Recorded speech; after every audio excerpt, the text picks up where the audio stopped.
ce faire, je voudrais vous saluer tous ceux qui se sont inscrits, qui nous ont rejoints ce matin pour ce webinaire et saluer naturellement les participants à cet échange, notamment le Premier ministre, M. Lionel Zinsou. Merci beaucoup, cher Lionel, de votre présence pour ce débat très important, vous qui avez la pertinence sur ces questions du développement africain et notamment des relations avec l'Europe d'une part ou avec l'Asie d'autre part, ce dont nous allons parler. Je salue M. Sun Jiwen, l'ambassadeur chinois qui participe à notre débat de ce matin. Il a des responsabilités importantes au ministère des Affaires étrangères, il était en poste en Afrique et il est un francophone averti et je voudrais le remercier beaucoup de sa présence. Et puis, je salue le président Étienne Giraud, qui nous fait le plaisir d'être ici, et je le vois donc en pleine forme, ce qui est heureux.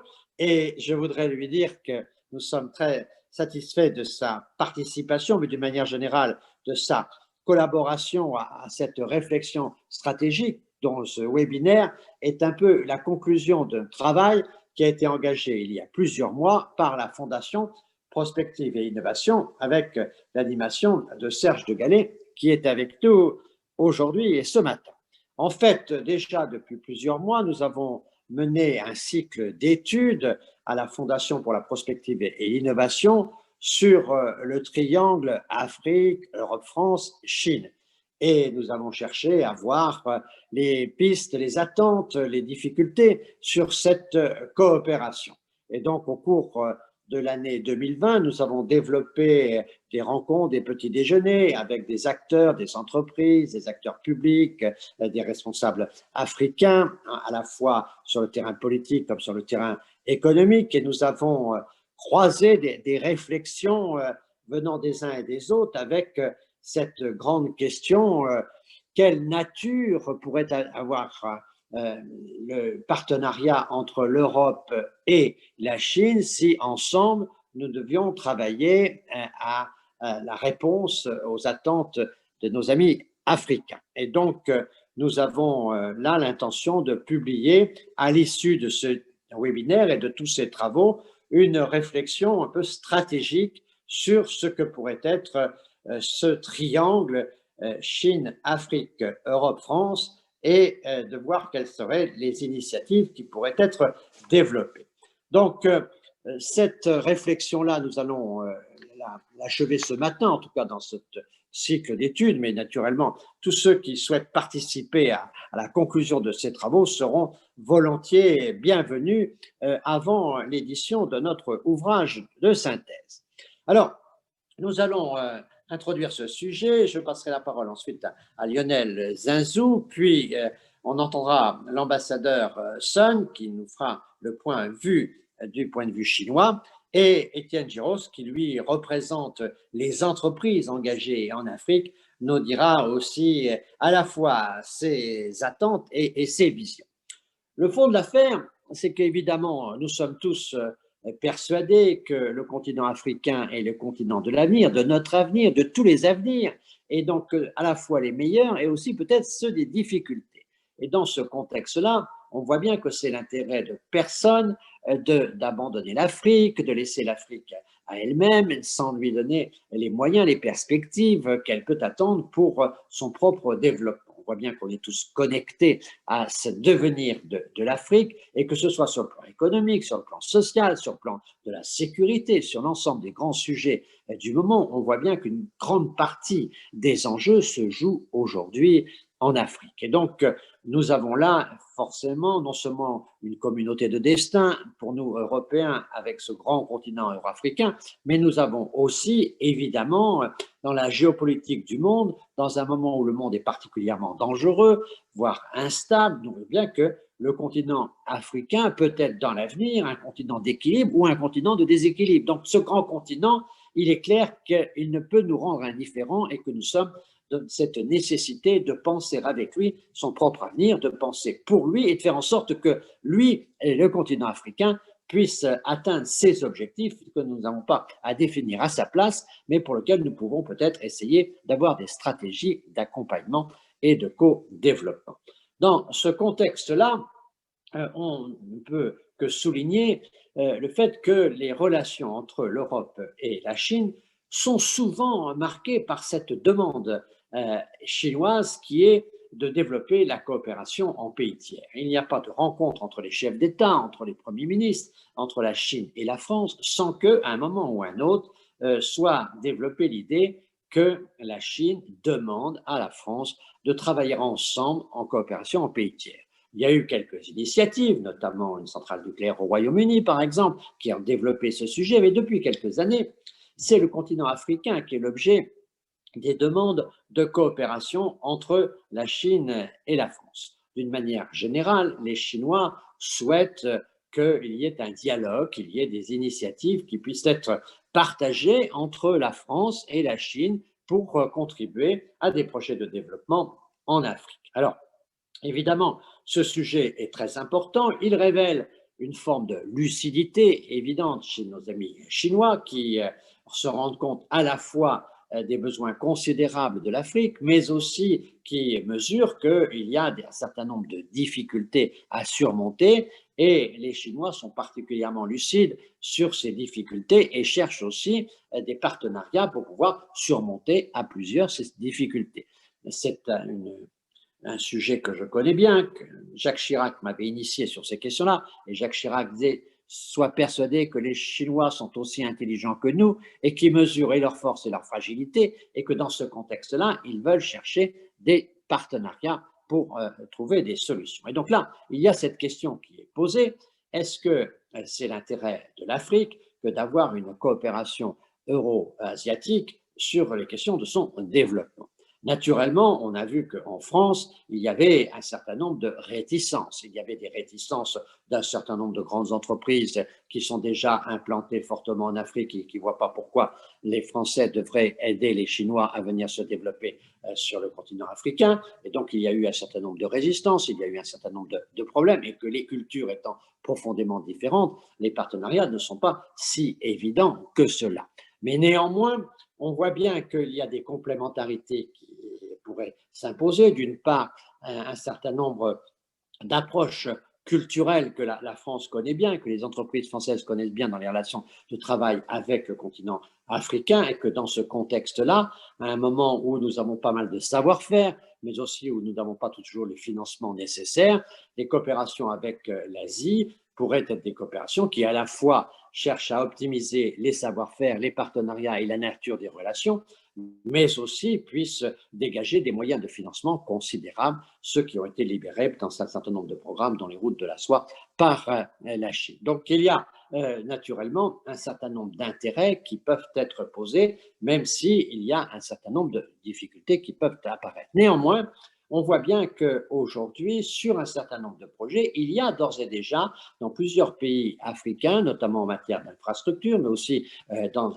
le travail des matières premières, on voit qu'il y a des partenariats engagés entre la France, l'Europe d'une manière générale, la Chine et le continent africain. Donc, toutes les questions qui nous sont posées aujourd'hui, c'est de savoir d'abord comment, dans l'intérêt du monde africain, dans l'intérêt de l'attente africaine, comment est-ce qu'on peut essayer de travailler et comment est-ce qu'on peut essayer de créer un certain nombre de règles, d'attitudes, d'éthiques, de comportements qui peuvent correspondre, disons, aux uns et aux autres, que ce soit en conformité avec nos propres cultures, naturellement les attentes africaines, la culture européenne, les process chinois, comment est-ce qu'on peut essayer de rendre tout cela compatible, sachant que naturellement, nous n'avons pas les mêmes attitudes, les mêmes comportements, les mêmes habitudes et les mêmes règles. Et donc, il est assez difficile quelquefois de monter des partenariats sur des règles très différentes et donc quelquefois sur des compétitions et des concurrences qui ne se font pas en termes d'équité. Et donc, nous avons là tout un contexte, évidemment, à travailler.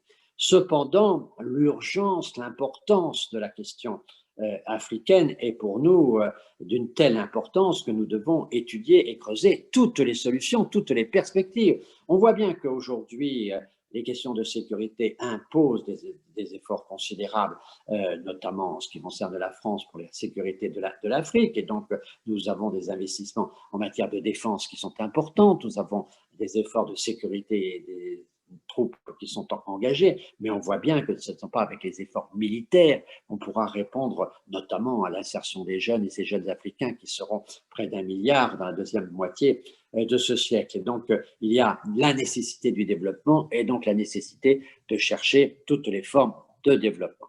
Donc, les questions qui sont posées à notre débat aujourd'hui, et je vais laisser la parole à Lionel Zinsou pour nous éclairer sur ces points, c'est d'une part, est-ce qu'il y a une attente africaine d'une coopération entre l'Europe et la Chine pour participer au problème de développement? Est-ce que cette attente-là, elle est suffisante pour que nous prenions de manière urgente des initiatives? Il y a eu, avec le Premier ministre Manuel Valls, l'échange potentiel pour essayer de développer la coopération entre la Chine et la France en Afrique.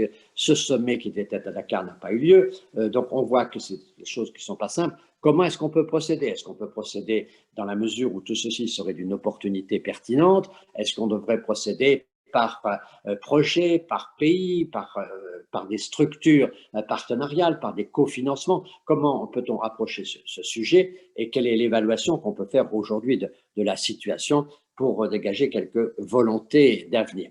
Voilà, en résumé, notre démarche à la Fondation Prospective et Innovation. Et je voudrais vous remercier les uns et les autres de participer à cette réflexion, et tout particulièrement maintenant à Lionel Zinsou pour qu'il puisse nous donner son sentiment sur ce sujet d'importance. Merci à tous. Merci, Monsieur le Premier ministre. Merci et bonjour à tous. Je reconnais dans la liste des participants de nombreux amis, donc je les salue.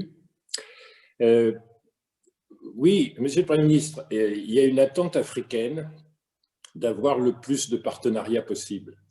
Quand on réfléchit sur les 20 années récentes qui viennent de s'écouler, on a observé une croissance, et même une croissance par tête, donc malgré le coût de la croissance démographique, il y a maintenant bien un enrichissement, y compris au niveau individuel, qui s'est développé à peu près partout dans une Afrique qui a réalisé à peu près 5% en moyenne de croissance du PIB par an sur les 20 dernières années. Et ceci est déjà assez largement le fait d'une grande diversification des partenariats.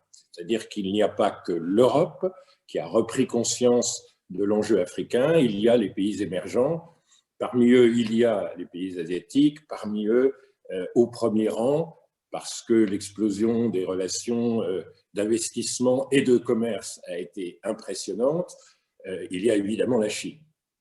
Et comme cela crée de la diversification, de la concurrence, cela met à la disposition de l'Afrique des moyens de développement supérieurs à ce que pouvaient être avant le XXIe siècle des relations de pérennité d'une sorte d'exclusif avec des partenaires issus de l'histoire. Là, aujourd'hui, c'est beaucoup plus ouvert et c'est probablement dans le passage d'une croissance négative par tête au début des années 90 à une croissance positive, il y a évidemment dans cette transformation majeure un effet de partenariat beaucoup plus diversifié. Je crois que tout le monde a pris conscience des enjeux. Quand j'étais adolescent, quand j'étais étudiant, on disait le PIB, toute la richesse créée en Afrique, c'est à peu près le poids de la Belgique. Bon, quand je commençais ma carrière professionnelle, j'étais un jeune adulte, on disait oui, c'est une économie, le continent africain, qui pèse à peu près le poids de l'Espagne. Alors aujourd'hui, on est quand même à 2500 milliards de dollars de PIB du continent, ça à taux de change courant, mais en parité de pouvoir d'achat, qui est quand même la vraie mesure, on est plutôt autour de 7000 milliards de dollars. Cette fois-ci, c'est quelque chose d'une dimension légèrement supérieure. Cela pèse ce continent, l'addition de l'économie allemande, plus de l'économie française, plus de l'économie espagnole. Donc on commence de parler de véritables marchés, d'une classe moyenne très importante, de développement d'infrastructures considérables, Et donc, l'Afrique est apparue, en fait, sur la carte de la mondialisation. Alors, est-ce que la Covid change quelque chose à cela? Il y a beaucoup de gens qui disent que c'est peut-être une opportunité, parce qu'il y a beaucoup de transformations.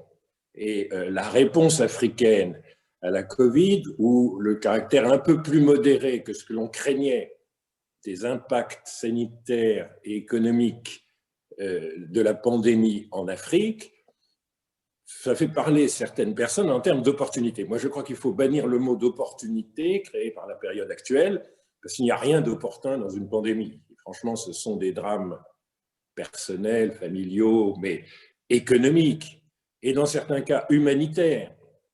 Vous avez en Afrique un secteur informel important où les gens ont des rémunérations journalières. Dès lors que l'on confine, qu'on prend des mesures de distanciation, on met en danger un certain nombre de gens sur des sujets fondamentaux qui ne sont pas que de santé publique, qui sont vraiment d'accélération de la pauvreté. Donc, moi, je bannirais le mot d'opportunité, mais en revanche, je soulignerais qu'il y a une accélération frappante des conditions de la croissance pour le monde d'après. Et je retiendrai trois éléments. Le premier, c'est que la gouvernance de l'Afrique a changé. On a vu des gouvernements répondre rapidement, instruits des exemples asiatiques et européens, qui ont pris rapidement des mesures de riposte, qui ont pris tout de suite, avec quelques dizaines de cas de contamination, des mesures pour freiner la contamination. On a vu s'adapter dans un certain nombre de pays des mesures de prévoyance sociale, des mesures de secours immédiats, des distributions, c'est assez frappant, au Maroc, au Togo, au Rwanda, donc dans des économies assez différentes, on a vu distribuer des moyens, par des transferts monétaires, de soutenir des populations et, dans certains cas, pas partout, mais de soutenir le tissu productif. Donc des interventions de la puissance publique nouvelles par rapport à la situation antérieure à la pandémie. Mais surtout, on a vu une gouvernance collective assez forte. Je crois qu'on ne souligne pas assez, dans le reste du monde, le fait que l'Union africaine a réagi assez collectivement sur un certain nombre de sujets. Par exemple, la situation de la dette. Vous avez aujourd'hui des avancées sur la dette en matière d'aménagement, de moratoire, de réflexion sur le rachat des dettes les plus compromises, de réduction de certaines dettes, qui ont été négociées non pas par 55 pays, mais par l'ensemble de l'union que forment ces pays. Et ça, c'est quand même très, très important. Si vous voulez. Vous avez 7 chefs d'État qui se réunissent tous les vendredis sous la présidence de Cyril Ramaphosa, le président de l'Afrique du Sud, et 4 envoyés spéciaux qui sont des grands professionnels qui négocient. Et moi, il se trouve qu'un de mes collègues, Donald Kaberuka, dans l'entreprise que nous avons créée ensemble, est un de ces envoyés spéciaux, comme Tidiane Thiam, comme Gozi, comme Trevor Manuel. Et je comprends qu'ils discutent le matin avec le gouverneur de la Banque centrale chinoise, l'après-midi avec la directrice générale du Fonds monétaire, qu'ils parlent en permanence avec les responsables européens, beaucoup avec le président Macron, beaucoup avec Madame Angela Merkel, que beaucoup d'évolutions sur cette question majeure de la dette et de la création d'espaces budgétaires pour pouvoir riposter à la pandémie, mais qui serviront demain également pour pouvoir relancer les économies, on a un processus collectif nouveau. Je prends un exemple. Pour ce qui est des fournitures de protection, d'appareils respiratoires, de traitement de médicaments et aujourd'hui de vaccins, il a été créé une plateforme numérique continentale dans laquelle les pays reçoivent toute l'offre. Et il y a beaucoup d'offres européennes, mais il y a aussi, et peut-être un tout petit peu plus d'offres chinoises sur cette plateforme de fournisseurs chinois. On paye à première demande, c'est un mécanisme qui a été mis en place par l'Afreximbank, qui est une institution multilatérale africaine.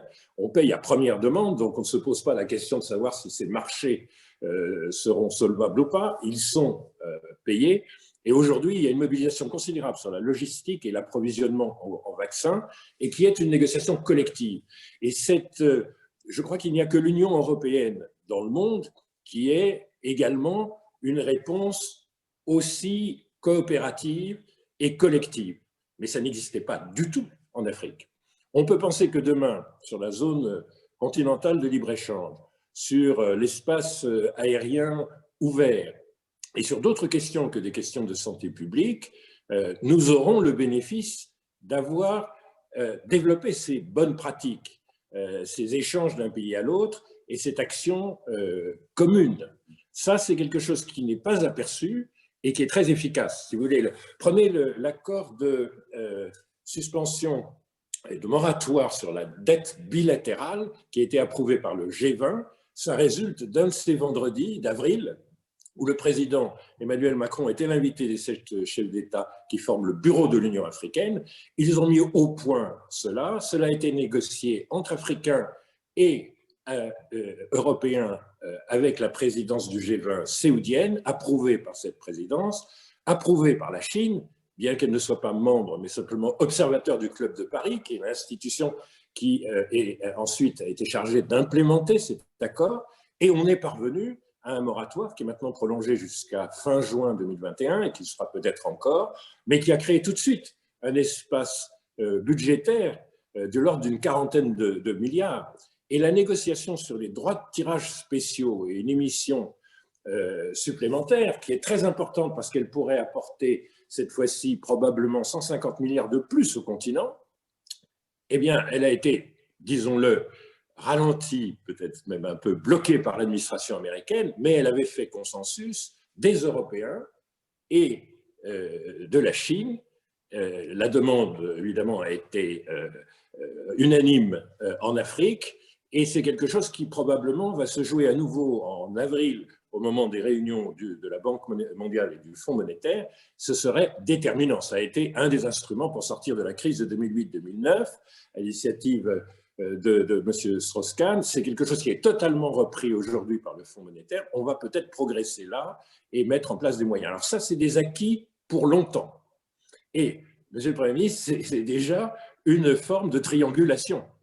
Parce que si la Chine n'avait pas donné son accord, si elle n'était pas une force derrière ces moyens supplémentaires, l'Europe à elle seule, même si elle a été vraiment motrice, et notamment le couple franco-allemand, n'aurait pas pu faire bouger les lignes.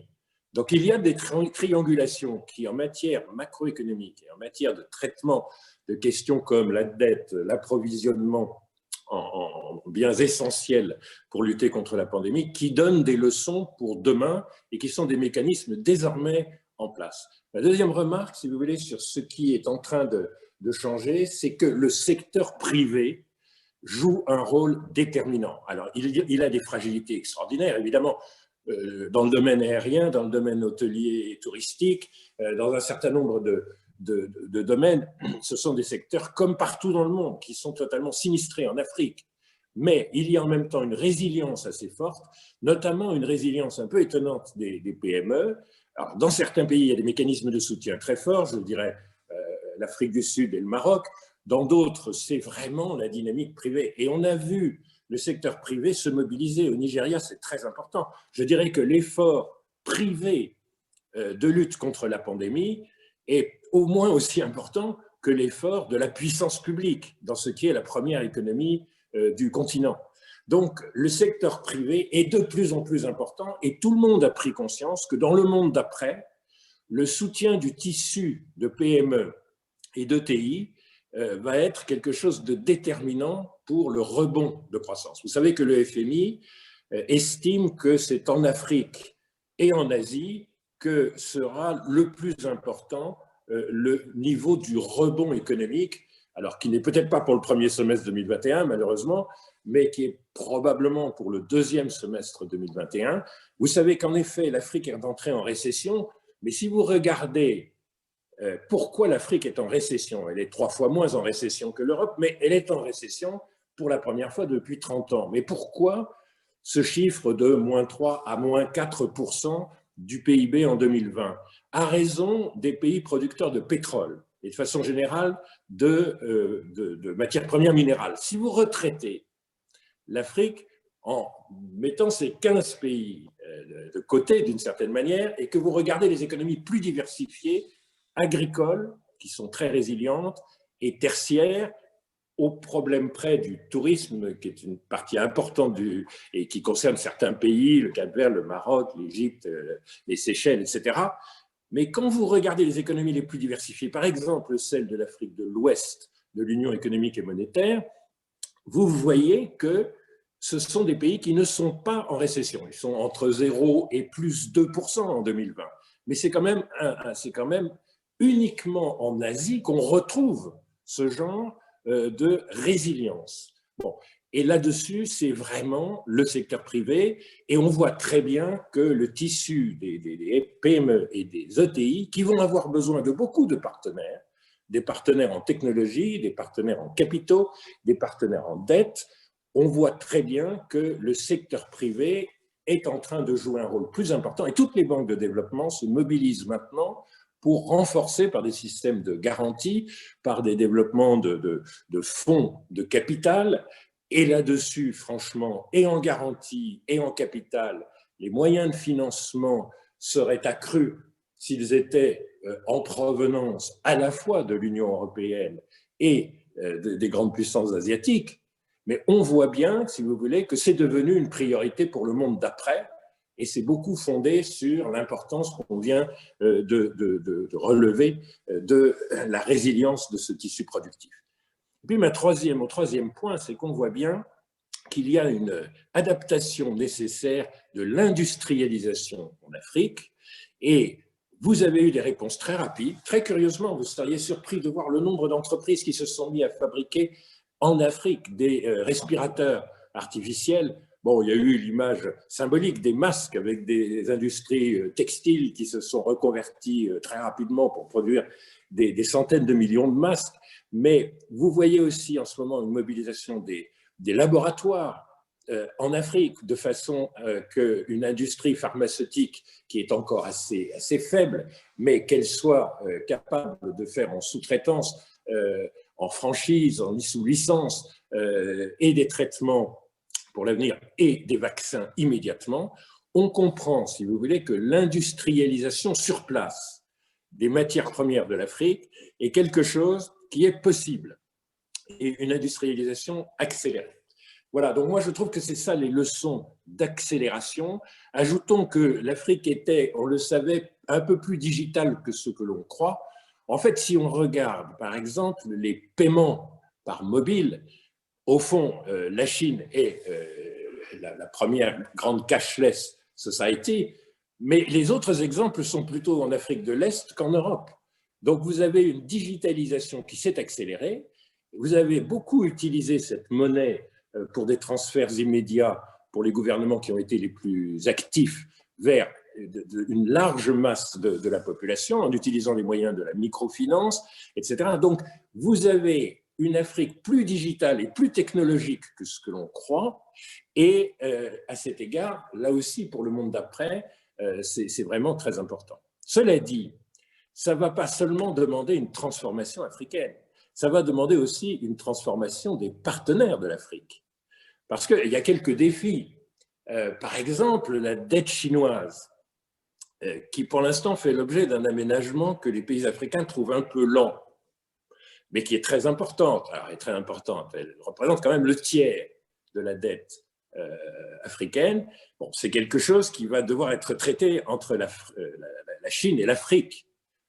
Oui, il y a le Club de Paris, oui, il y a les décisions du G20, mais la Chine est très, très attentive à régler les problèmes d'aménagement de la dette, et on va avoir besoin ensuite de continuer à lever des capitaux. Donc, il faut à la fois reprofiler la dette actuelle, et il faut créer les conditions qu'on puisse accéder à la liquidité chinoise demain. Mais ça, c'est des conversations que la Chine préfère souvent traiter sur le plan bilatéral, mais la Chine est très attendue là-dessus, avec une pointe d'inquiétude des Africains sur la volonté chinoise d'être relativement flexible sur la dette. Bon, la Chine dit ce sont parfois des banques privées, en tout cas ce sont des banques individuelles, ce n'est pas forcément de l'aide publique au développement, ça doit donc se traiter de façon très granulaire, de façon bilatérale avec chacun des créanciers chinois. Bon, la Chine est très attendue là-dessus avec quand même un point d'interrogation. Donc il va falloir probablement s'adapter sur ce genre de circuit financier. D'autre part, la Chine investit beaucoup dans les infrastructures, mais très peu dans le capital productif. L'Europe investit assez peu dans les infrastructures et beaucoup plus dans le capital des entreprises. Mais les uns et les autres vont s'adapter. Si vous regardez le fonds d'infrastructure français le plus important, qui est aussi l'un des plus importants en Europe, Meridiam, c'est une maison de private equity, une maison privée qui commence à faire des infrastructures portuaires et qui maintenant va vers l'agriculture, etc. Et c'est très intéressant, ça veut dire que l'industrie financière européenne sait prendre en charge de façon privée des choses qui n'étaient que des financements publics en infrastructure. Bon. Mais le private equity, le capital investissement européen, est très actif dans le tissu des entreprises africaines. Et ça, c'est très important. On a besoin de cette épargne de l'extérieur, on a besoin des principes de gouvernance que cela apporte. Bon. Mais la Chine, elle, va devoir aussi basculer vers quelque chose de beaucoup plus privé et tourner beaucoup plus vers l'investissement productif que de quelque chose de public qui concernait surtout les infrastructures. Très important, les corridors, le chemin de fer Djibouti-Addis Abeba, l'équipement de Mombasa, tout ça c'est très très important. Mais il y a en fait encore plus important que les infrastructures, c'est la capacité de créer des emplois et de transformer ces matières premières sur place. Mais ça aussi, ça demande une adaptation. Parce que c'est une chose d'envoyer tout le coton du Bénin à Shanghai, c'est une autre chose de créer des activités de filature, de tissage, d'impression localement.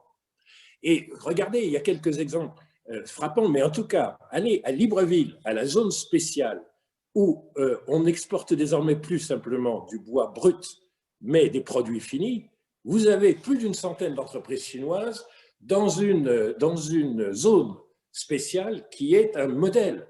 Il se trouve qu'elle a été financée sur des capitaux singapouriens.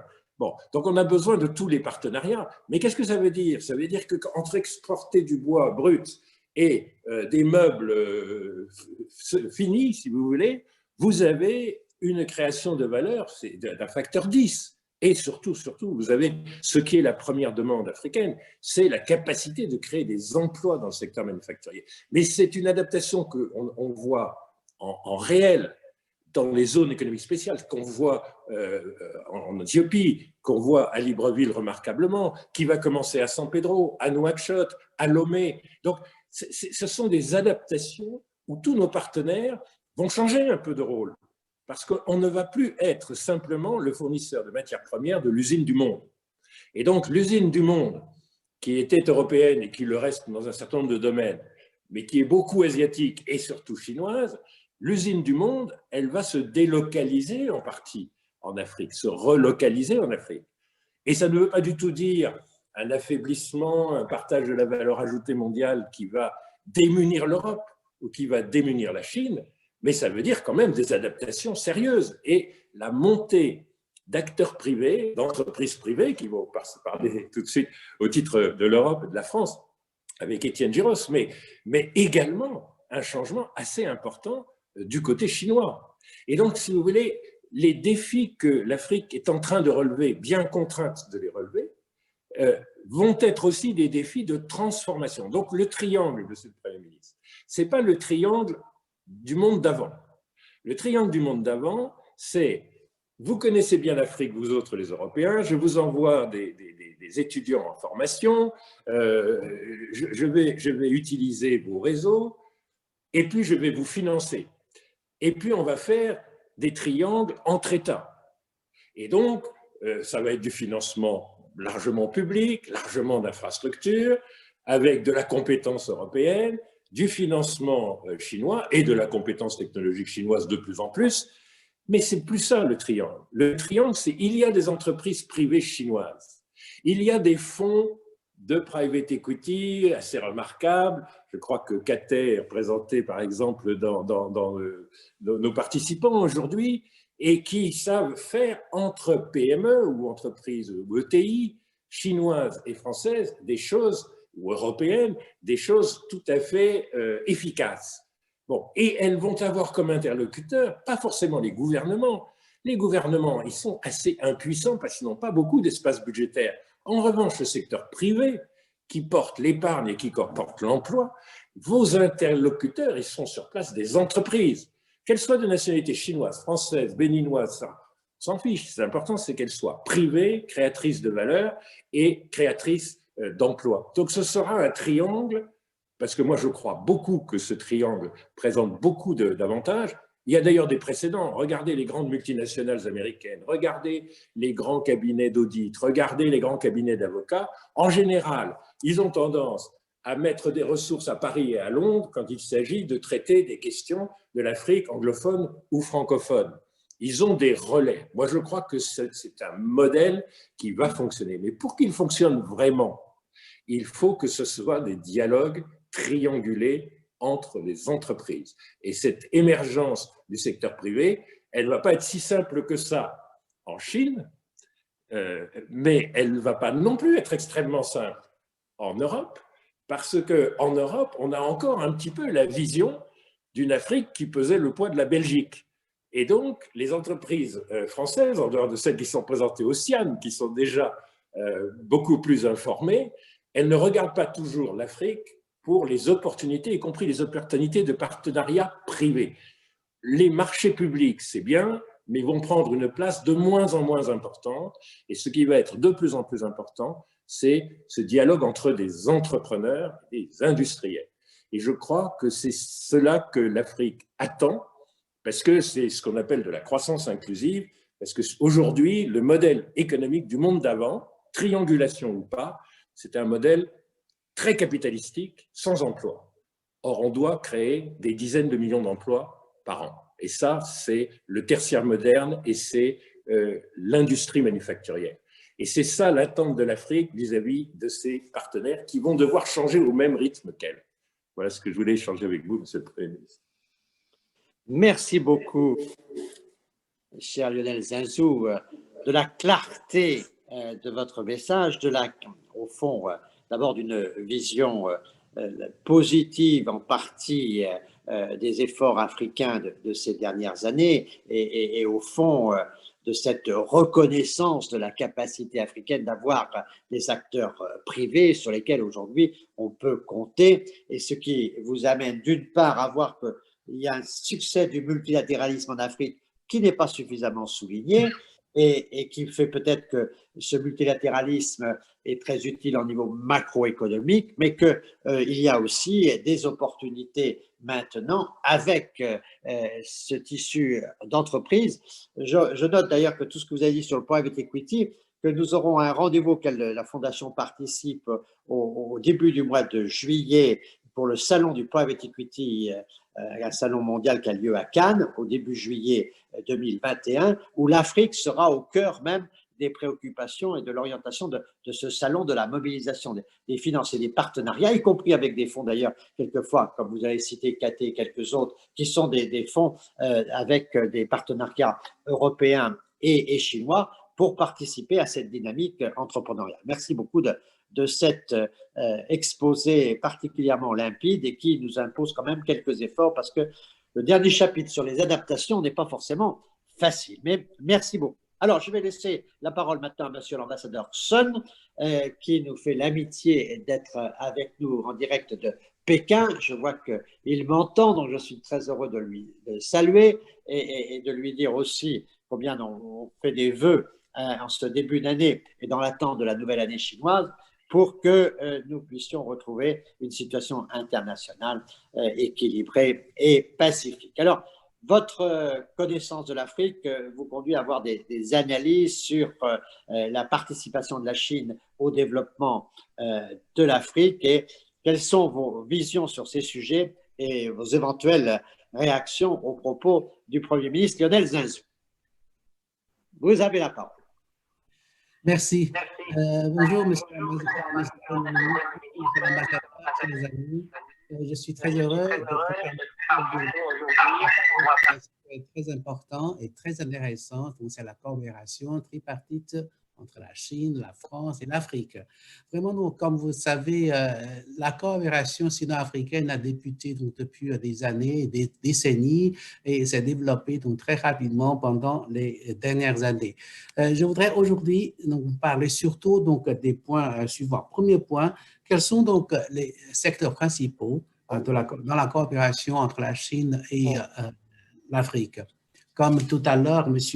Zinzo a déjà souligné, d'abord, c'est l'infrastructure. Vraiment, donc, la Chine a beaucoup travaillé ces dernières années dans les secteurs d'infrastructure. On a construit donc des chemins de fer, des routes, etc., parce que c'est très important pour développer l'économie d'un pays. Comme un très vieux dicton chinois qui dit, pour devenir riche, il faut commencer par la construction des routes.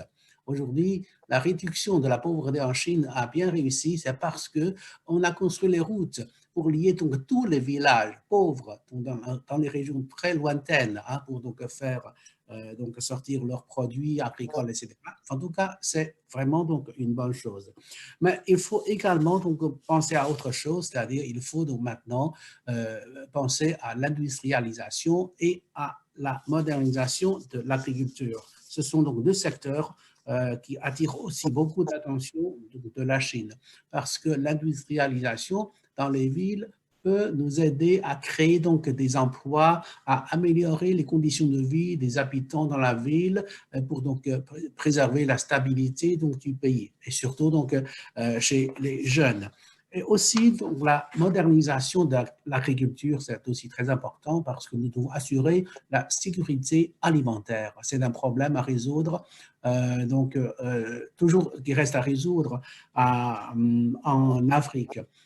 Vous savez, dans ces domaines-là, la Chine a essayé donc, de faire des progrès avec la création ces dernières années donc, des parcs industriels, par exemple en Éthiopie, à Addis Abeba. J'ai visité donc, ce grand parc Orient qui regroupe donc, une centaine d'entreprises chinoises et étrangères qui pourraient fournir des milliers et des milliers de postes d'emploi. C'est un exemple donc, réussi.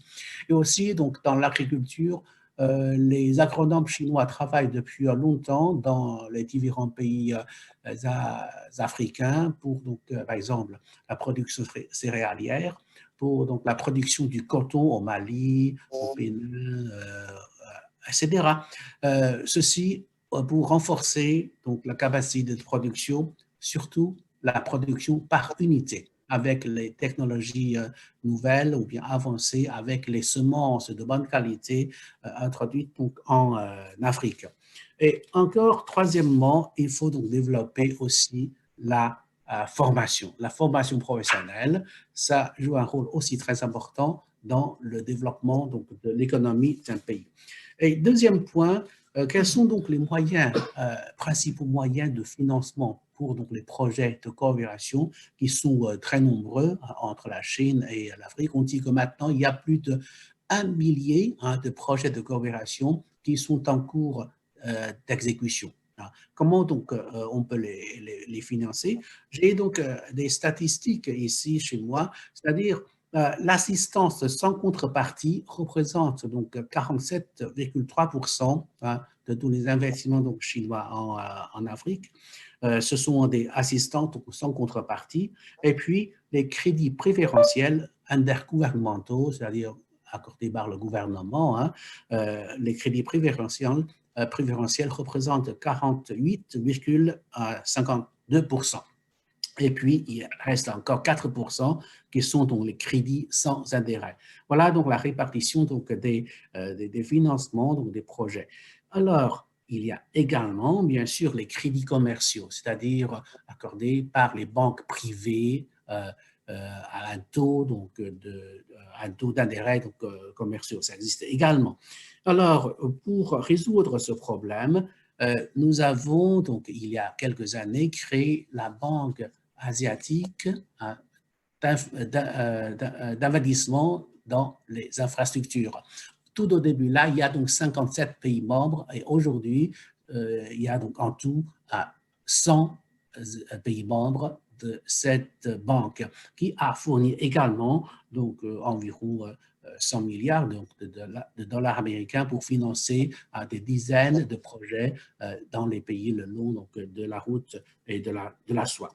En tout cas, ce sont les moyens financiers principaux. Et puis un troisième point, je voudrais donc parler un peu de ce problème, comment maintenir le financement, l'équilibre entre le financement des projets importants et résoudre le problème d'endettement des pays africains. C'est toujours une question qui attire notre attention et c'est toujours un problème auquel font face de nombreux pays africains. Je crois que pour résoudre ce problème, il faut vraiment donc faire attention, il faut vraiment donc lancer des projets de coopération sur le consentement donc, des deux parties. Donc, tous les crédits sont approuvés parfois donc, par les institutions législatives et aussi la Chine a pris des mesures également en 2020, 2006 et 2010. Elle a donc annulé 3 fois donc, des dizaines de milliards de dollars américains de dettes donc, des pays africains. Il y avait donc 39 pays africains qui se sont vus donc, allégés donc, de ces dettes-là. Et puis, dans quel secteur existe-t-il donc des opportunités de coopération tripartite entre la Chine, la France et l'Afrique?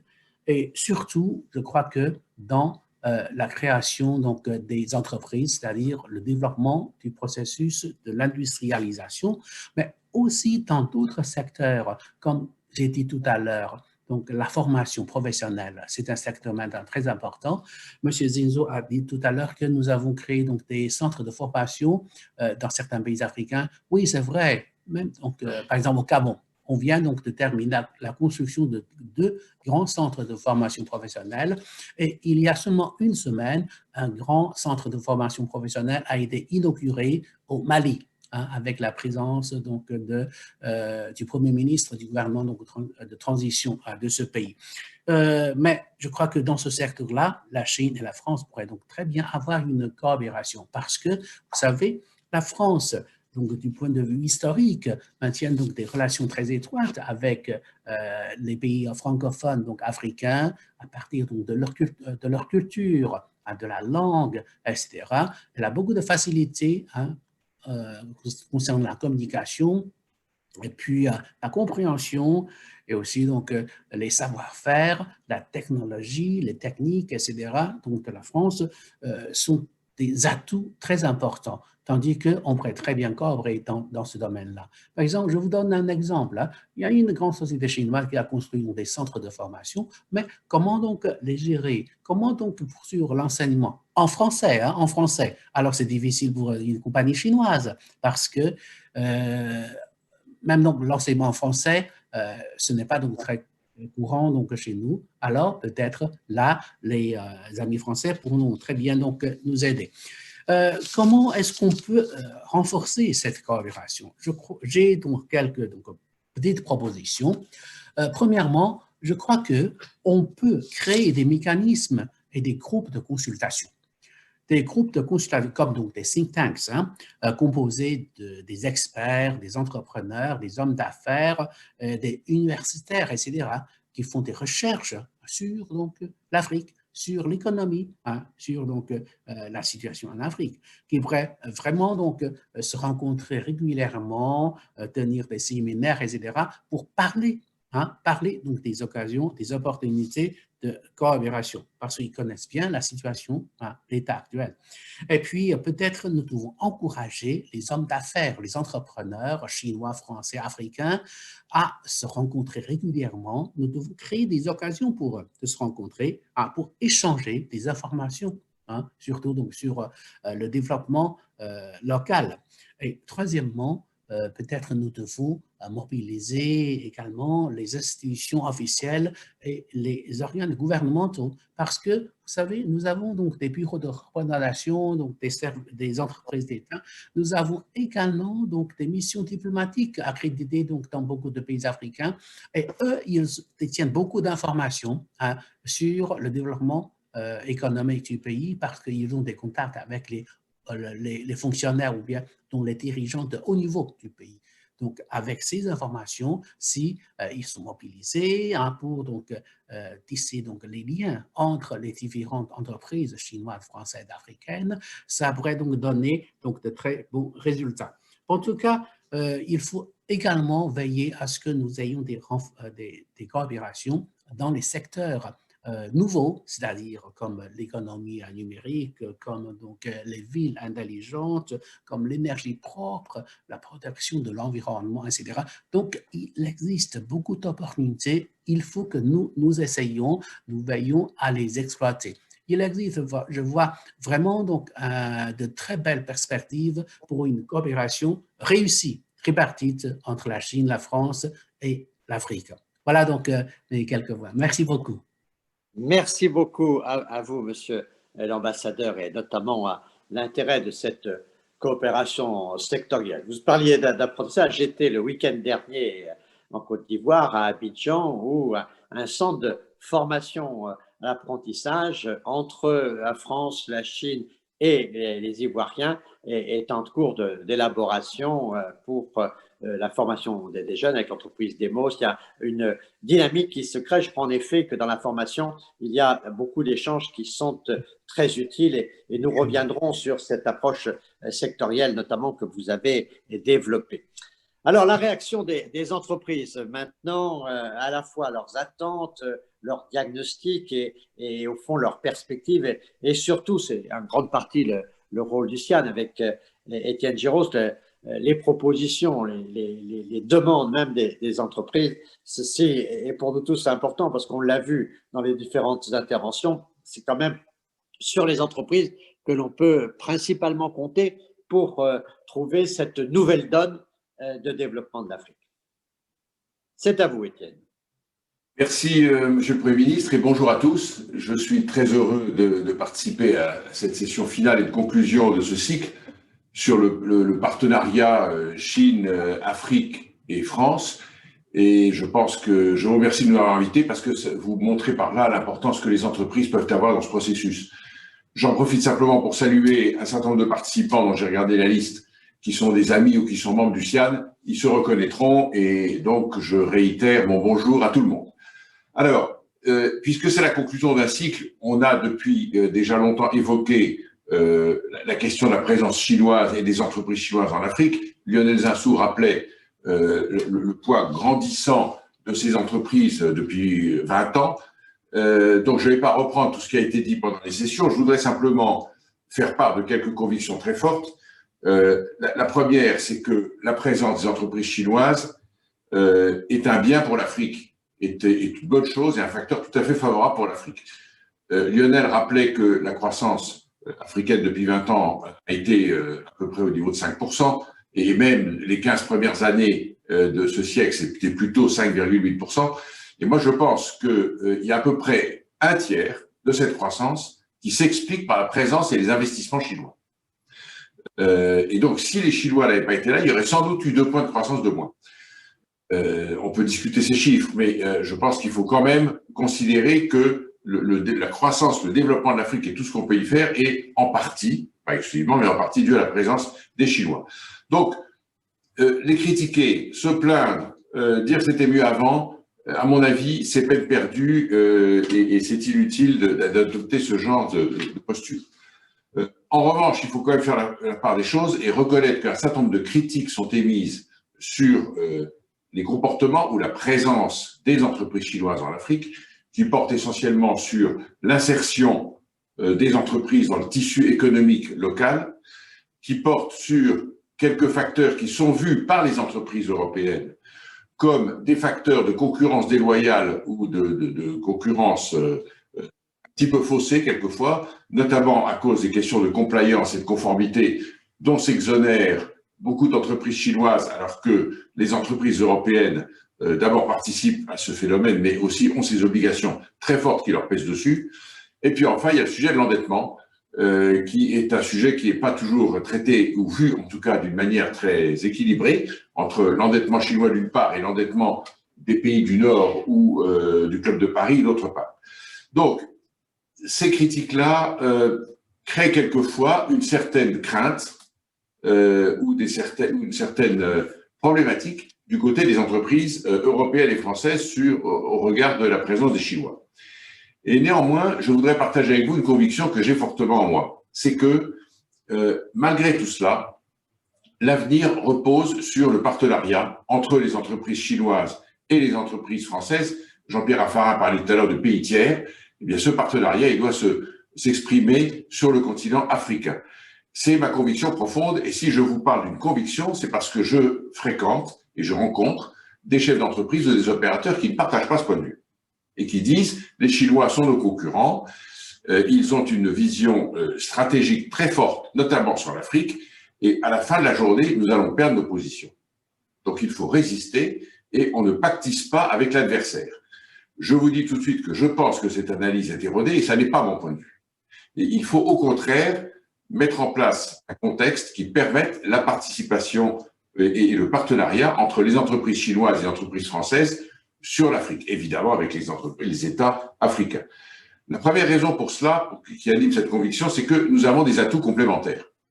Pour faire très court, les entreprises européennes et françaises en particulier, elles bénéficient d'abord, je crois que c'est reconnu par tout le monde, d'une qualité de leurs produits et de leurs services. Et ça, c'est important parce que c'est pas parce que l'Afrique est dans une phase de développement qu'elle doit être inondée de produits de qualité moyenne. Donc ça, c'est un premier point, c'est la qualité des services et des produits. Le deuxième point, c'est la connaissance du terrain et l'historique de la participation des entreprises, par exemple françaises en Afrique. Au CIAD, nous avons beaucoup d'entreprises qui ont plus de 100 ans de présence en Afrique. Vous ne restez pas plus d'un siècle sur un continent, dans 30, 40, 50 pays, si vous n'avez pas un affectio societatis fort vis-à-vis du continent. Donc nous avons un savoir-faire, une affection, un historique qui plaide en notre faveur. Et puis enfin, nous avons la technologie sur un certain nombre de domaines, je pense aux villes nouvelles, à la formation, à l'agroalimentaire, à la santé, qui fait que nous avons tout à fait motif à rester, nous autres, entreprises françaises, sur le continent africain. Du côté chinois, les entreprises ont aussi leurs atouts. Le premier atout que je verrai, c'est qu'elles ont des prix de revient qui sont très adaptés aux conditions de marché africain. Les entreprises chinoises sont en général moins chères que les entreprises françaises. Donc je pense qu'il faut prendre acte de ces choses-là et bâtir des partenariats en tenant compte de cela. On peut transformer ce point de vue qui est vu comme un danger quelquefois en opportunité. Et puis la deuxième chose que les entreprises chinoises peuvent amener, c'est des financements très importants. Nous avons tout un système de financement du côté européen, mais les entreprises chinoises viennent aussi avec un financement propre, qui est en général par Exim Bank, et qui peut contribuer à combler le manque de liquidité criant en Afrique. Et le troisième point, j'en terminerai là-dessus, qui est à l'avantage des entreprises chinoises, c'est que leur présence repose sur une stratégie, et Monsieur le Premier ministre vous permettrait de le dire, qui quelquefois nous manque en Europe. La stratégie de la Chine vis-à-vis de l'Afrique au niveau industriel et business est de s'implanter sur ce continent et de surmonter les difficultés. On voit bien que c'est difficile, c'est dangereux, c'est lent, mais ils y vont. Nous autres, nous avons trop de prévention quelquefois et on peut dire que nous manquons quelquefois d'agressivité. Et donc, je pense que cette association peut contribuer à mettre en place un certain nombre d'atouts qui sont au bénéfice de tout le monde, et y compris des pays africains. Car je pense que les pays africains ont intérêt à ce partenariat entre les entreprises françaises et les entreprises chinoises. D'abord parce que ce partenariat pourrait être un contrepoint à la puissance de plus en plus forte des Chinois en Afrique, qui commence à peser dans un certain nombre de pays, Djibouti, la Zambie, enfin, il y a un certain nombre de pays qui commencent à juger que le poids des investissements chinois est un peu trop important dans leur économie. Donc ça pourrait être un contrebalancement de ce poids-là, ce partenariat. Et puis la deuxième chose, c'est que ça pourrait nous aider à dynamiser nos entreprises. Je pense que cet aiguillon, le partenariat pourrait jouer un rôle d'aiguillon pour les entreprises françaises en Afrique. Alors, il y a eu des tentatives de partenariat, ça a été rappelé tout à l'heure, notamment des entreprises, des tentatives essentiellement publiques. Je pense au fonds d'investissement qui devait être créé, qui a été créé d'ailleurs entre la France et la Chine sur l'Afrique, mais qui au fond n'a pas donné grand-chose objectivement. Le Premier ministre a rappelé tout à l'heure qu'il y avait eu une tentative de sommet France, Afrique, Chine. Ça devait avoir lieu à Dakar il y a 3 ans, ça n'a pas eu lieu. Et au fond, on trouve que ces tentatives de partenariat sous l'égide exclusive du public patinent. Elles ne vont pas assez vite et nous sommes confrontés à une course contre la montre. Donc il faut peut-être changer de paradigme et le changement que je suggérais, c'est d'insérer dans ce nouveau partenariat le secteur privé. Il me semble que c'est ça qui manque, d'essayer de développer ce partenariat uniquement entre États. Je ne dis pas que c'est une mauvaise chose, mais il faut absolument y associer à part égale les entreprises productives et le secteur privé. Alors je pense que cela passe par 3 pistes, si vous permettez, que je définirai de la manière suivante. Il faut créer un contexte favorable à ce partenariat et il faut regarder techniquement comment on peut le mettre en œuvre. Sur le contexte, il y a 2 choses qui, à mon avis, rendraient l'atmosphère positive. La première chose, c'est un traitement similaire de la dette. Nous avons le sentiment, nous autres entreprises, qu'il y a la dette africaine vis-à-vis des pays du Nord, et on va dire entre guillemets de l'Occident, par le Club de Paris essentiellement, mais pas uniquement, avec ses composantes, ses conditionnalités et le poids qu'elle a avec les reports de dette que l'on fait, les abandons, etc., le traitement de cette dette. Et puis il y a l'autre dette qui est la dette chinoise, qui est traitée d'une manière un peu différente et qui est souvent traitée avec, on ne sait pas d'abord si elle est publique ou privée, faire la distinction entre la dette publique et la dette privée est un petit peu compliqué quelquefois, et deuxièmement, elle est assez souvent appuyée sur la prise en garantie d'actifs. Et donc, on a vu dans un certain nombre de pays que quand il y avait des difficultés pour rembourser la dette, eh bien, des garanties qui reposaient sur la prise en main d'actifs par les opérateurs chinois étaient mises en œuvre. Et nous trouvons qu'il y a certaines distorsions dans le traitement de la dette, car l'endettement excessif qui peut arriver sur les pays africains va affaiblir la position des créanciers européens. Et donc, on voit bien que la piste à travailler, c'est d'avoir un traitement similaire de cette dette. Et je suis très heureux d'avoir compris qu'en 2020, la Chine a accepté de se conformer aux prescriptions du Club de Paris. Je ne sais pas encore très bien, je ne suis pas dans la technique de cette négociation si la Chine va rejoindre le Club de Paris ou pas, mais en tout cas, elle commence à annoncer qu'elle va suivre les prescriptions et se mettre en conformité avec les règles du Club de Paris. Ça, je pense que c'est une chose qui est très favorable pour l'ambiance. Le deuxième point sur l'ambiance que je voudrais souligner, c'est que les mêmes règles de conformité, en anglais on dit de compliance, ou de manière de travailler, doivent s'appliquer pour les entreprises européennes et françaises et les entreprises chinoises. Ça n'est pas toujours le cas.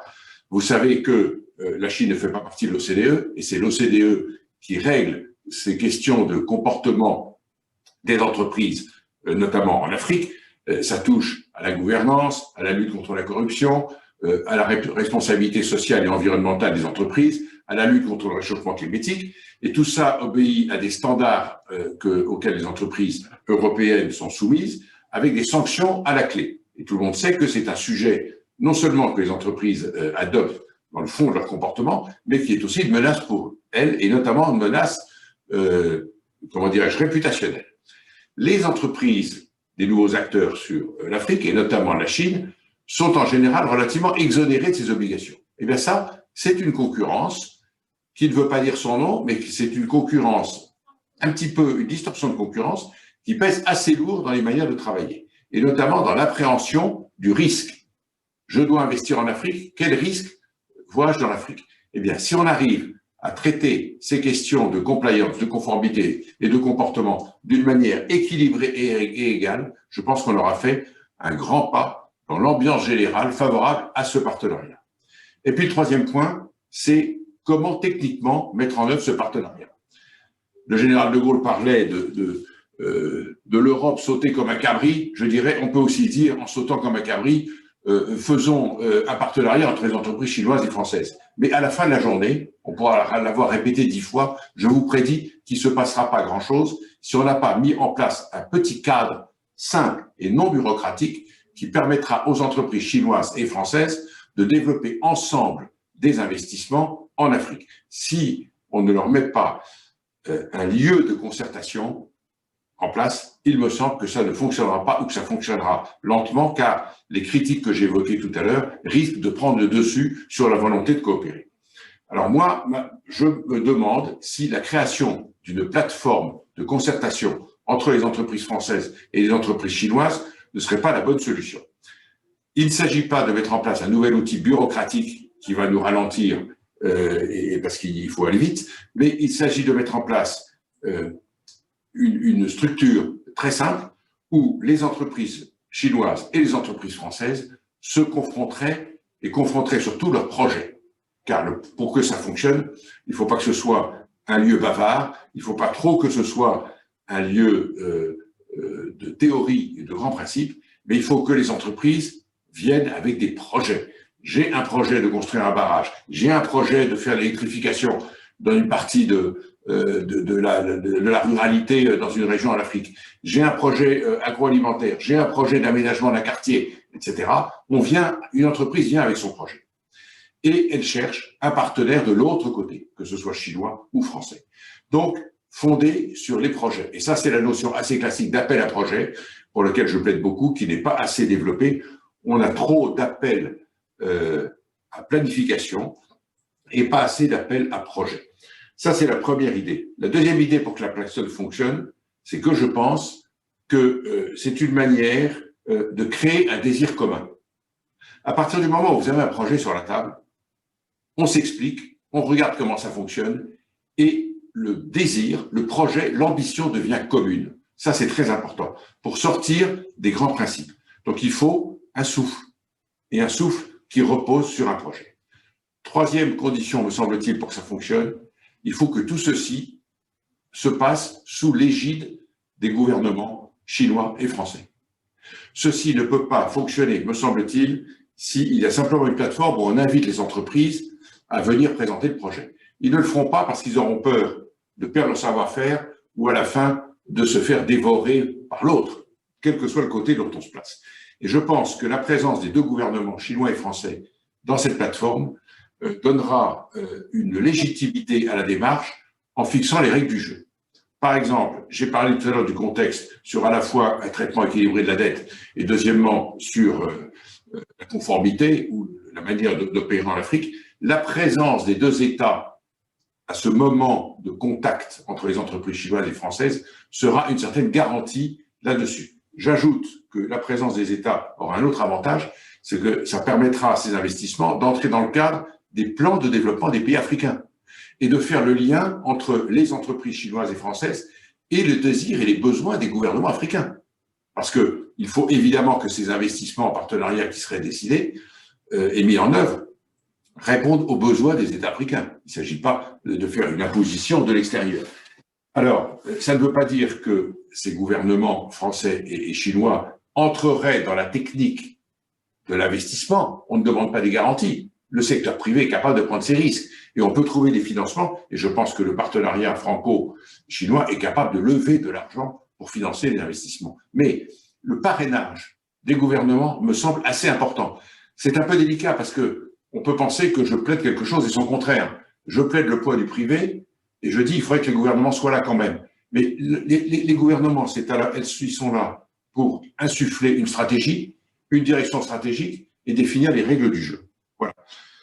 Alors, je pense que pour mettre cela en œuvre, il y aura une dernière petite difficulté à régler, c'est qu'il faudra voir par quel chemin et par quelle voie on sollicite les entreprises. On ne va pas faire une petite annonce dans les journaux professionnels. Donc, il faut trouver des voies, des filières où on fait appel à projets auprès des entreprises. Alors, je sais qu'il y a des chambres de commerce chinoises pour l'Europe qui sont basées, je crois, à Luxembourg, qui pourraient être une manière de solliciter les entreprises chinoises. Et du côté français, il y a plusieurs organisations professionnelles qui sont capables de servir d'interface pour inciter les entreprises françaises à venir avec des projets sur lesquels ils pourraient trouver les partenaires chinois. Pour conclure, je voudrais d'abord dire que ça n'est pas que du rêve, cela. Ça existe déjà. Je voudrais citer deux partenariats franco-chinois entre les entreprises qui existent, qui marchent très bien. C'est un partenariat entre Bolloré et notamment Alibaba et d'autres entreprises chinoises sur la logistique en Afrique, par exemple. Et le deuxième, c'est le partenariat entre Orange et Huawei, puisque Orange utilise majoritairement Huawei comme fournisseur de hardware pour les télécommunications en Afrique. Donc, les entreprises savent le faire, simplement il faut passer à la vitesse supérieure, car comme nous l'avons, je crois, ressenti depuis le début de ce forum, nous sommes confrontés à une course contre la montre. La croissance, la Covid est là, elle doit nous permettre de rebondir et ça ne doit pas être une raison, la Covid ne doit pas être une raison pour ralentir les investissements en Afrique, au contraire, et puisqu'il y a 200 participants, je vous dis, ne tirez pas parti de la Covid pour ralentir vos investissements, au contraire, allez-y, car les fondamentaux en Afrique, ils sont toujours là, c'est maintenant qu'il faut y aller, les positions de 2030, c'est aujourd'hui qu'on les construit, et par ailleurs, nous sommes confrontés à une croissance démographique qui fait qu'on n'a plus le temps à perdre. Et donc, ce partenariat franco-africain peut être une bonne manière d'y arriver. Voilà, Monsieur le Premier ministre, la vision du secteur privé dans le cadre de ce débat. Merci beaucoup, Étienne Giros. Bon, on voit bien là qu'apparaît un consensus, notamment entre les et vous, sur la place du secteur privé, même si vous demandez un parrainage. Mais je veux vous rassurer, ajouter des contraires, ce n'est pas un handicap quand on parle avec la Chine. Le yin et le yang, donc cette idée d'une plateforme qui serait opérationnelle, mais en même temps qui aurait un parrainage politique, c'est tout à fait gérable, notamment dans cette forme de complexité qu'il nous faut essayer de gérer. Je voudrais, en demandant les réactions à ces deux exposés que vient d'entendre Lionel Zinsou, je voudrais lui demander comment on pourrait essayer de surmonter les difficultés qu'on a connues avec le fonds franco-chinois, parce qu'au fond, cette observation sur le private equity, on voit qu'il y a eu un grand fonds créé sous l'autorité de chef d'État, le président Xi Jinping est venu à Paris, plus d'1 milliard avec la BNP, avec le CIC. Bon, tout ceci fait des mobilisations puissantes. Est-ce qu'il n'y a pas à pousser à une création d'un fonds entrepreneurial de soutien comme le type KT, consacré à l'Afrique, en tout cas qui pourrait venir en aide, notamment pour les capitaux, pour ce tissu de PME résilient dont vous avez parlé et qui finalement est sans doute un peu l'oxygène de l'avenir. Oui, écoutez, je crois tout à fait qu'il y a un rôle pour le capital investissement qui a pris un développement considérable en Chine.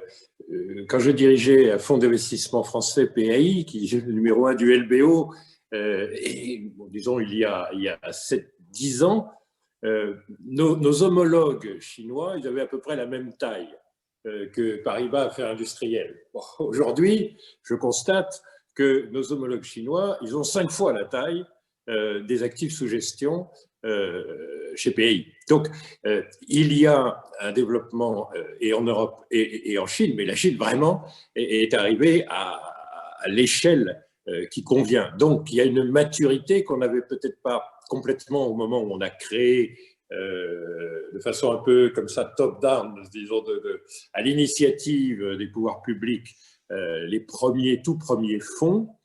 Et je pense que c'est quelque chose qui va se développer avec la dynamique dans les deux ensembles de l'industrie du capital investissement.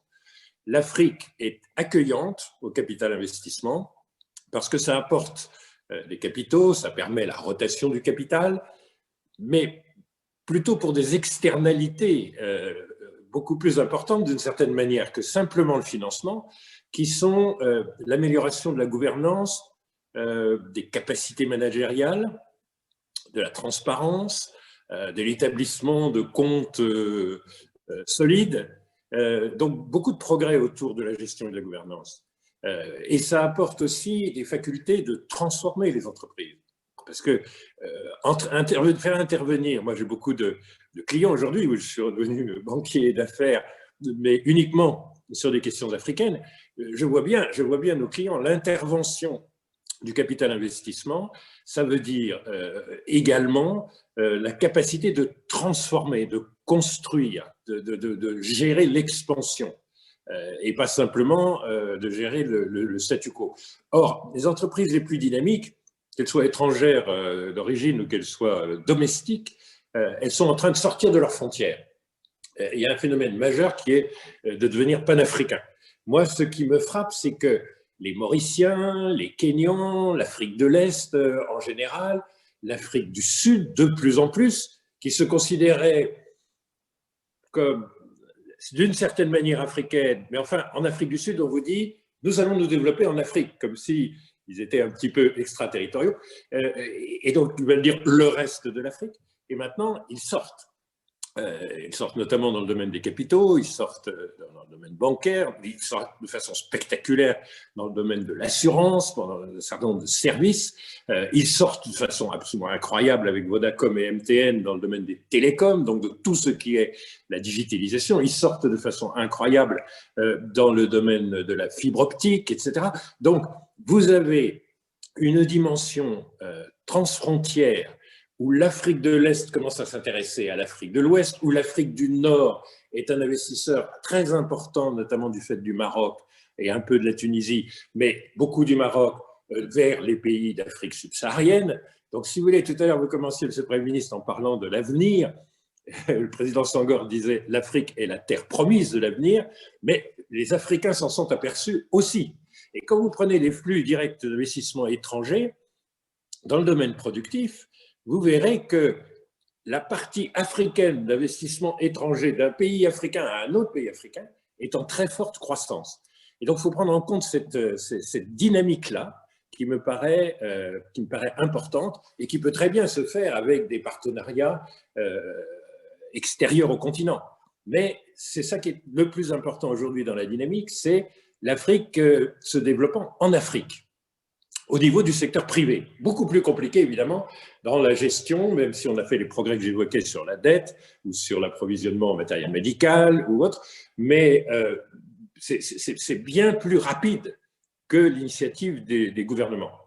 Et donc, je voudrais reprendre les idées à la fois de monsieur l'ambassadeur et d'Étienne Giros. Je crois qu'en effet, il faut beaucoup de ces rencontres. Des think tanks, disait l'ambassadeur, des clubs de chefs d'entreprise communs aux trois ensembles. Étienne parlait d'une plateforme d'appel à projets, parce qu'il faut quand même se connaître. Il faut d'une manière ou d'une autre parler un peu la même langue. Mais c'est des choses qui sont en train de fusionner. Moi, je dois rendre hommage au corps diplomatique. J'étais très frappé par l'ambassade quand j'étais Premier ministre au Bénin de la Chine, remarquablement francophone. On a un corps diplomatique qui comprend ces questions de langue.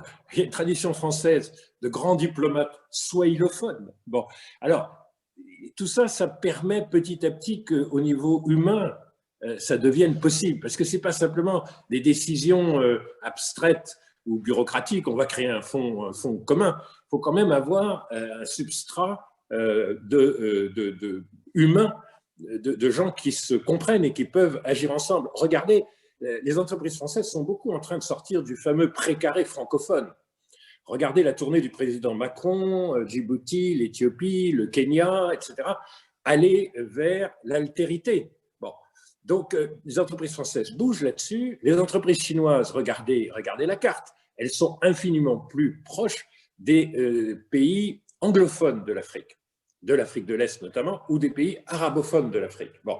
Mais petit à petit, elles font également des progrès vers une Afrique francophone ou lusophone. Bon, l'Angola est depuis longtemps en présence physique sur le terrain importante pour la Chine. Ayez quand même en tête qu'il y a probablement plusieurs millions de citoyens chinois résidant en Afrique. C'est un jour mes amis japonais qui disaient on a peut-être un petit problème parce que nous estimons qu'il y a 3500 nationaux japonais résidant en Afrique. Enfin, il y a plutôt 3,5 millions de résidents chinois. Mais il n'y a guère que 250 000 résidents en Afrique de nationalité française en comptant les binationaux.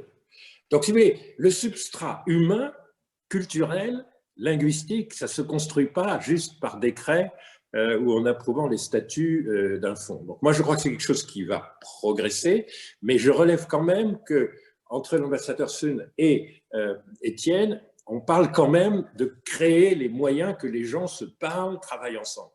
Simplement, j'ajouterais juste par rapport à Étienne, oui, les deux gouvernements, c'est important, mais pour que cela prospère, il faut aussi que des gens portent, d'un point de vue politique, portent la voix africaine. Parce que dans le triangle, si vous voulez, la présence des deux gouvernements, ça permettra de faire des progrès sur les règles du jeu, je suis tout à fait d'accord. Ça incitera les entreprises parce qu'elles auront un cadre stratégique relativement clair. Mais il faut que le triangle, que dans la pointe du triangle africain, il y ait aussi un portage politique.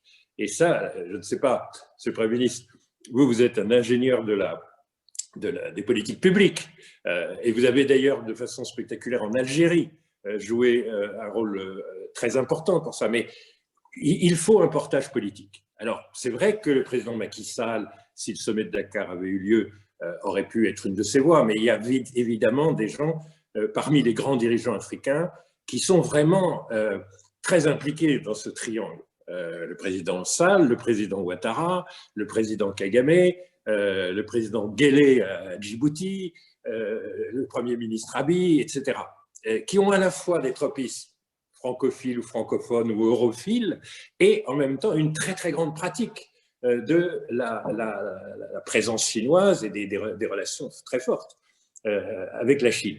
Donc moi je crois que ce substrat humain est important, ces clubs, think tanks, plateformes sont fondamentaux, mais n'oublions pas que c'est un jeu à trois.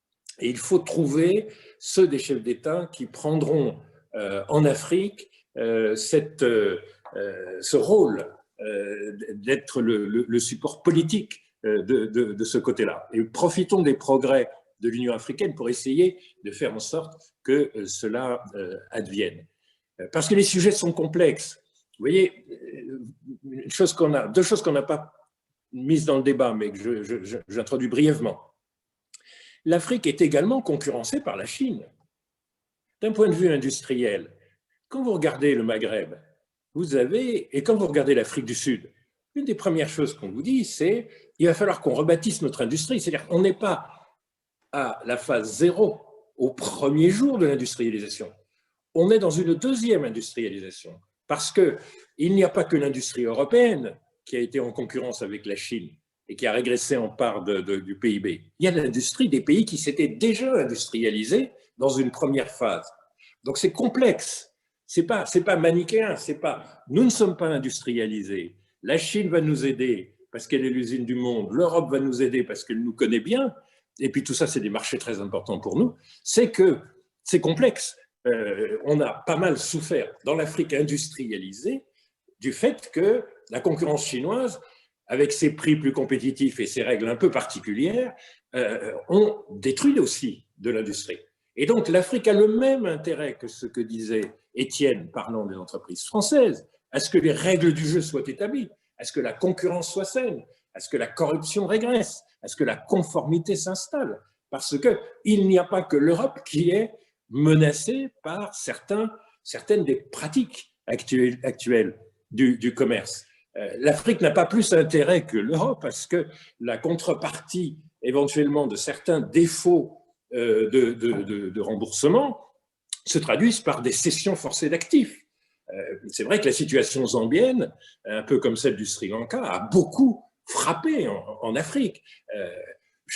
Vous êtes en défaut de paiement, je prends le contrôle du port de Colombo ou des mines zambiennes.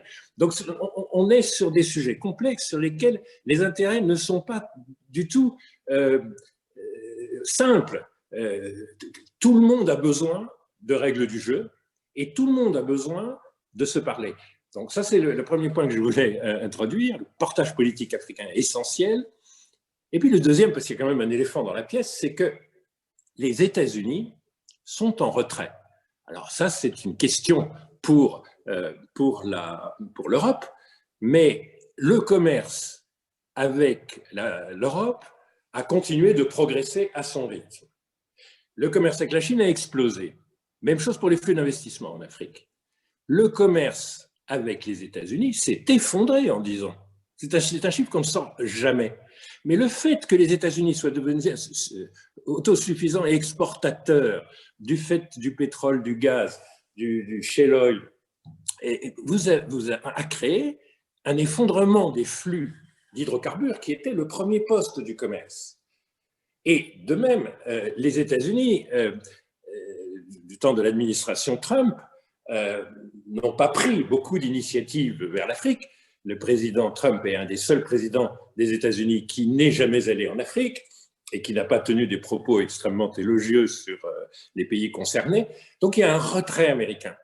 On a l'impression qu'il y a une lutte où les Américains veulent, de façon bilatérale, ne s'occuper en Afrique que des amis des États-Unis qui sont prêts à être résistants à la Chine. Mais il n'y a pas que ça, il n'y a pas que cet aspect géopolitique très trumpien et qui va sans doute changer avec l'administration. Il y a le fait que vous avez un retrait américain d'un point de vue économique. La Chine et d'autres pays d'Asie, parce que la Chine ne devrait pas cacher Singapour, le Vietnam, etc. Mais l'Asie fonce dans la brèche. L'Europe n'a pas forcément complètement vu dans tous les domaines qu'il y a là un vrai sujet. Alors peut-être que l'administration Biden va changer cette donne, mais c'est quand même pour le triangle, qui donc n'est pas tout à fait un carré, hein. On parle là de France, Europe, d'un côté Chine et Afrique, mais ce n'est pas un carré parce que les États-Unis laissent une place. Il faut prendre ça en compte. Merci beaucoup de ces deux idées supplémentaires sur le portage et sur le retrait américain. Enfin, en tout cas, je voudrais remercier beaucoup Lionel Ezensu. Ça fait beaucoup de bonheur que d'entendre un banquier parler de structures humaines, de relations humaines, de contacts humains. Je pense que c'est en effet très important. Enfin, en tout cas, je voudrais vous dire, Monsieur le Premier ministre Lionel Ezensu, que vous êtes une voix de l'Afrique qui donne confiance à l'Afrique et c'est, je crois, très, très important et que tout ceci devrait nous permettre de développer une sorte de climat d'ambiance, disait Étienne Giros tout à l'heure, favorable, mais en même temps lucide sur les complexités et les imbrications qui sont partout engagées. Monsieur l'ambassadeur Sun, comment réagissez-vous à cette importance du secteur privé, au rôle du secteur privé comme élément moteur de cette dynamique dans un contexte lié aux États, lié aux projets, c'est naturellement dans un contexte qui fait que les États ne sont pas absents, mais au total, c'est à la fois parce qu'il y a ce tissu de PME extrêmement résiliente, qu'il y a des entreprises performantes et que finalement, l'Afrique a atteint un niveau tel qu'aujourd'hui, elle dispose du secteur privé qui peut se muscler et être un de ses moteurs de développement. Comment voyez-vous cette idée-là dans la vision de la Chine où aujourd'hui le secteur public apparaît quand même comme stratégiquement dominant? Merci, Monsieur le Premier ministre. Tout à l'heure, donc j'ai écouté avec attention l'exposé de Monsieur le Premier ministre. C'était vraiment donc très intéressant. Il a donc vraiment donc il nous a donc révélé la vérité, donc l'essentiel du problème. Donc le rôle des entreprises du secteur privé est très important. Vous savez qu'aujourd'hui, vous m'entendez? Oui, oui, très bien. D'accord. OK. Vous voyez, donc aujourd'hui, dans l'économie chinoise, le secteur privé représente 70% déjà de l'économie nationale.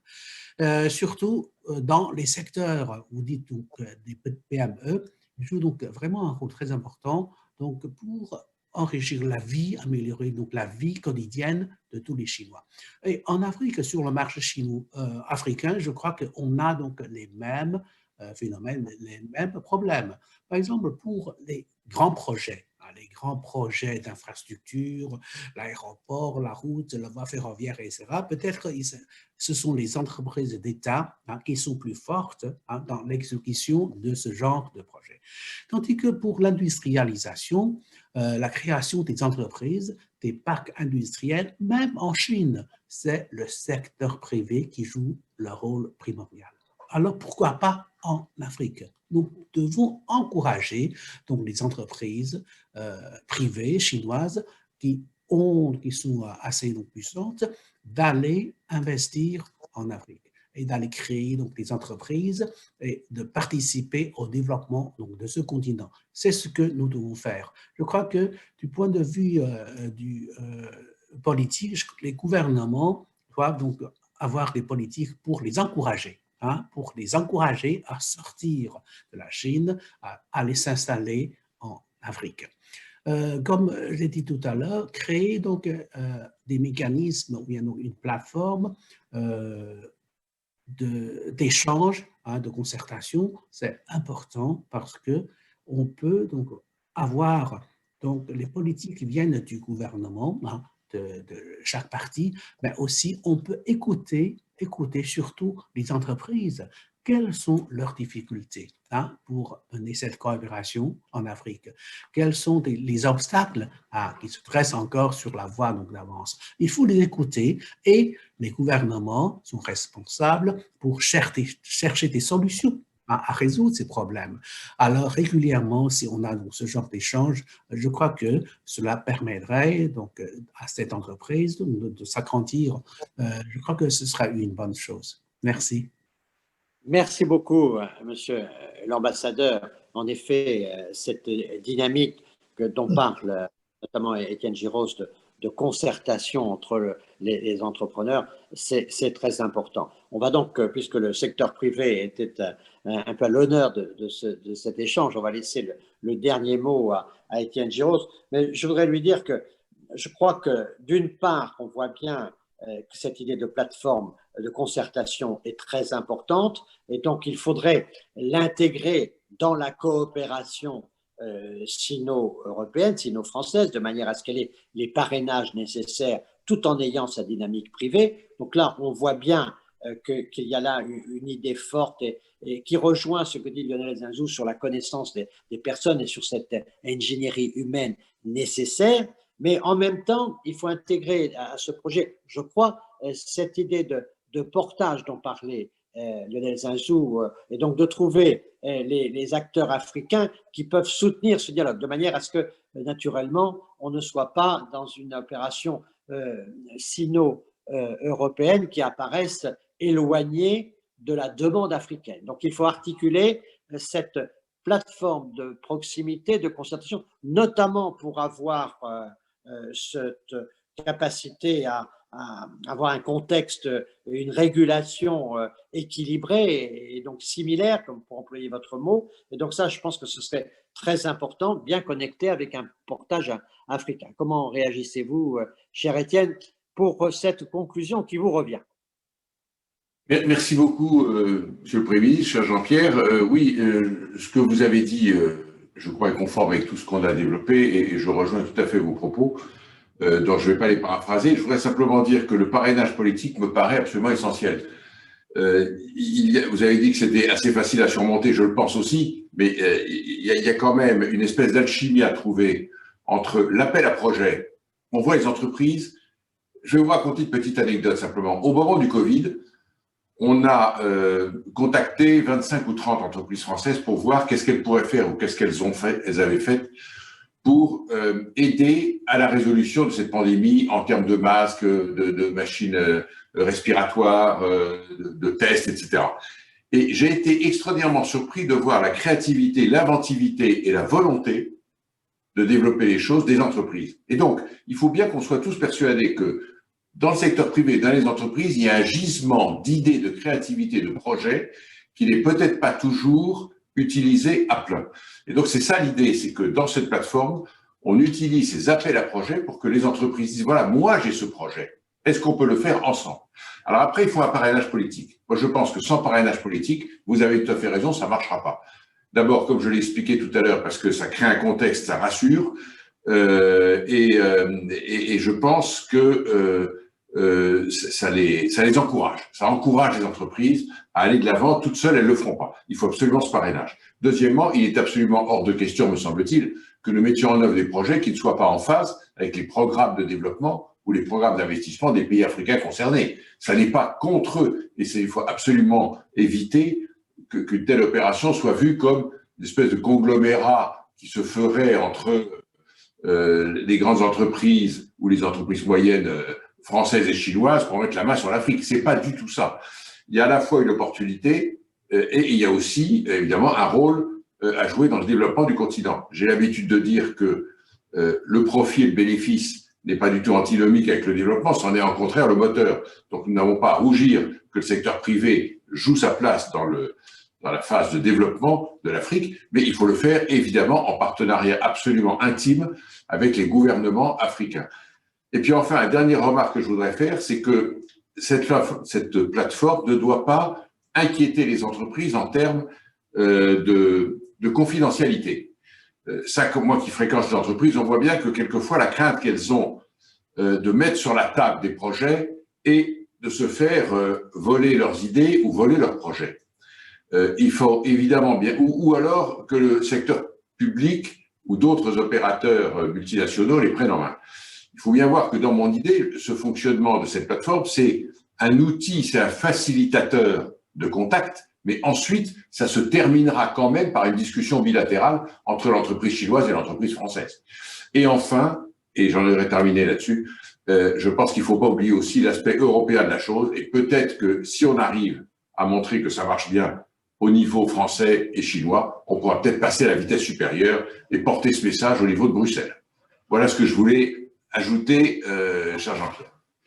Merci beaucoup, Étienne. Merci beaucoup à l'ensemble de nos participants, Monsieur l'ambassadeur Sun, Monsieur le Premier ministre Lionel Zinsou. Merci à Serge de Gallet et à l'équipe de la Fondation d'avoir organisé ce webinaire et tout ce cycle de formation. Je crois que ce qui était très important dans notre réflexion, c'était naturellement cette mobilisation du secteur privé à partir de laquelle une confiance pour l'Afrique de demain est aujourd'hui possible, qu'il est très important de bien mesurer qu'au fond, il y a, et c'était un des premiers points de Lionel Zinsou, très important, une sorte de multilatéralisme régional qui est en train de montrer qu'en Afrique, il y a une sorte de renouveau du multilatéralisme qui s'est étouffé par ailleurs et qui peut-être va redémarrer avec la nouvelle administration Biden, mais il est clair qu'il y a un multilatéralisme naissant, dynamique, qui est une des cartes aussi qui est à jouer et qui intéresse nécessairement la Chine, qui veut aussi participer à la rénovation du multilatéralisme. Donc il y a un intérêt chinois naturellement à ce que la Chine